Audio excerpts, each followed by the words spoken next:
Tabanan Lokal ng Binondo, isinasagawa ng mga kaanim sa Iglesia ni Cristo at lingap sa mamamayan. Kung makikita po ninyo, isinasagawa ang medical mission kung saan chine-check ang lahat ng vitals ng mga pasyente at para mas maging maayos ang pagpapapasok ng mga bibigyan ng tulong medikal ay by batch at naglagay din ng tent para naman hindi sila masyado ma-expose sa sikat ng araw.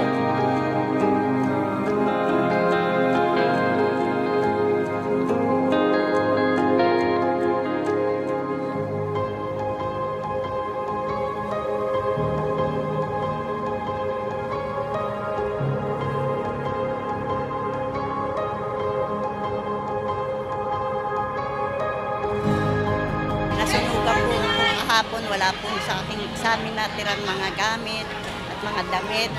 Mabuti na lang po meron pa-check up dito sa Iglesia ni Cristo at nabigyan po kami ng gamot at mabibigyan pa po kami ng bigas at dilata.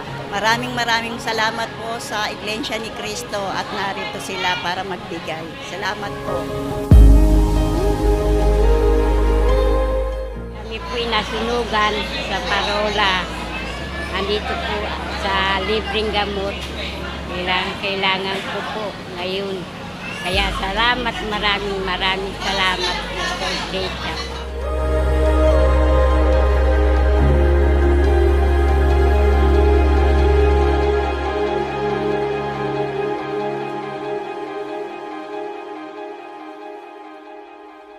Binalikan po natin ngayon itong tahanan nila Roxanne. At nung unang pumunta kami dito, talagang abong-abo. Pero nakikita naman natin ngayon yung unti-unting pag-ayos ng kanilang tahanan na unti-unti rin nagpapakita kung paano bumabangon sa naging pagsubok sa kanila si Roxanne at ang kanyang buong sambahayan.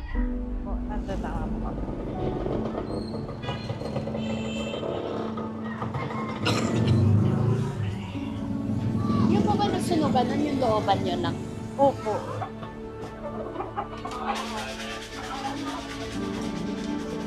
Ayan ate, meron kami surprise sa'yo. Oh,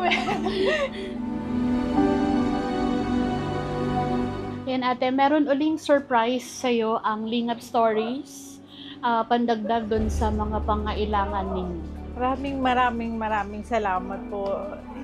Iba po talaga kayo magmahal. Grabe. Thank you po. Thank you po. Napakalaking bagay po. Ang laki-laki pong bagay nun. Sobra po. Lalo na po yung pangkabuhayan ko kasi nakakatulong po ako sa asawa ko. Kasi yung tulong po na galing sa iglesia. Hindi nyo kami pinababayaan. Nakakatawa po. Nakakataba ng puso.